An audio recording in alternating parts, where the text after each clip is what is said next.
Amy's still asleep. It's about 4 in the morning right now. It's when I like to get up and go for a run and start my day just to get a head start on things. So let's go ahead and go out and get started.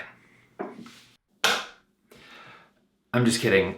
It's about 9 p.m. and Amy and I just got home from working out at the gym.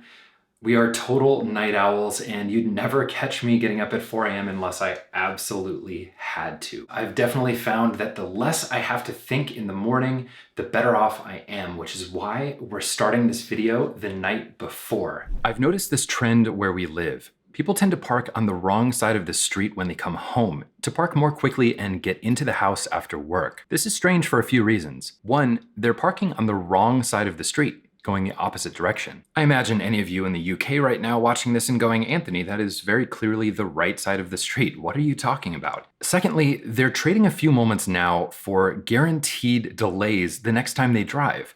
They're still going to have to turn around, but they're just saving it for the morning. For me, this is a fantastic analogy about how I try to treat every evening before a focused morning. If I cut corners the night before, it's just gonna make me pay for it the next day. And it always slows me down more than if I just dealt with it now. So unless you're late getting back for something, just take the extra time to pull around and orient your life in the right direction. Or in this case, your car. It's more helpful than you might think. Let me walk you through the process of what has helped me have more productive, focused mornings than not. It's all about 3 downs and 3 ups. So let's go. The 3 downs are for the end of your workday or whenever you are closing out the evening and preparing for tomorrow. They are write down, close down, and wind down. Starting with write down, you take everything that's open, any tasks or different things that you didn't get done, and you write down the top 2 to 3 things that you need to do the next day. What I used to do was just write those things down.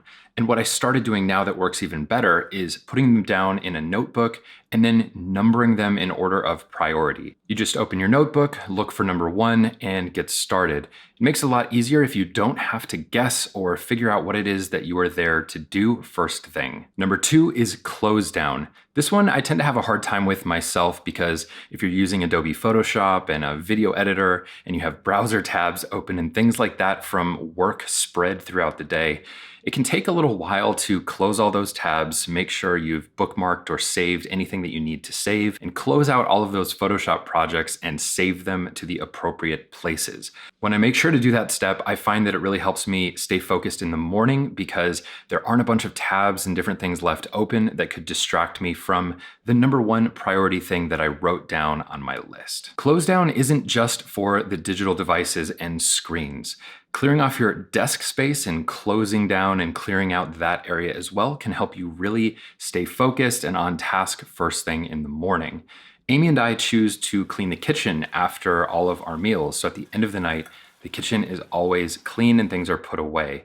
That way, when we get up in the morning, there is 0 resistance. Nothing will get in the way from us getting our morning drink and the shake that we make in the morning so that we can get right to it. Removing that resistance on the front end helps with the productive morning every time. The third one is wind down. Anytime that I don't use my digital devices or work late into the evening, at least an hour before going to bed, I find that I sleep better, I'm able to relax more.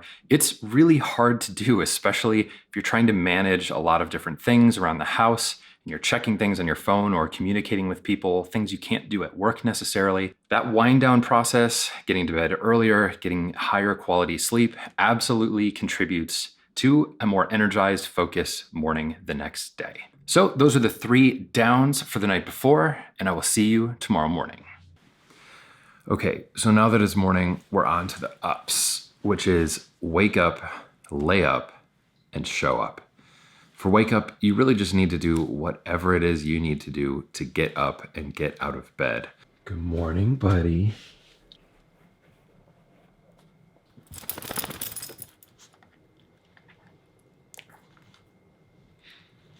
I've never really had a super easy time waking up in the morning, which is why I use a wake up light. It's just a Philips Hue bulb that's set for a wake up sequence from warm light to cool light over the course of an hour, and it gets brighter and brighter. I found that since I've been using it, it's gotten a lot easier to wake up and I feel better in the morning. So if that's something you've been struggling with, definitely try using a wake up light. Next is layup. It's called a layup because it's the easiest shot to make in basketball.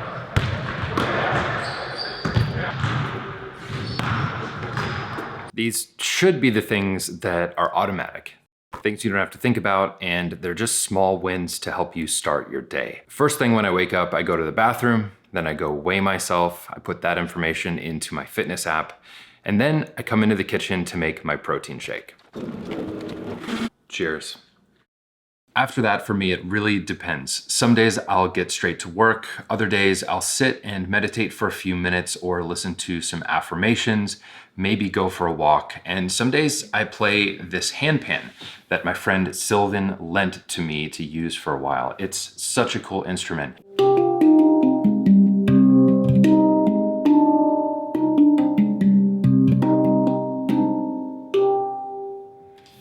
Anyway, you can see that it's a pretty fun, beautiful, just peaceful, flowy instrument.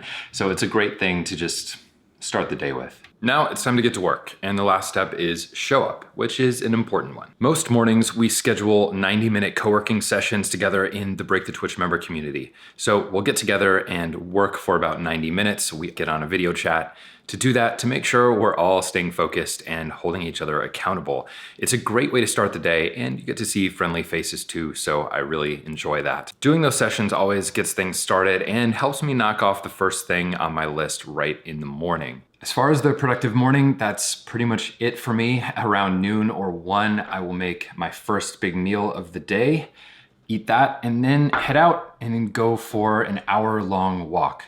I really like to go for walks just because we're pretty much sitting here at the house all day, and it's really nice just to get out and get the 10,000 steps in for the day to make sure I move enough.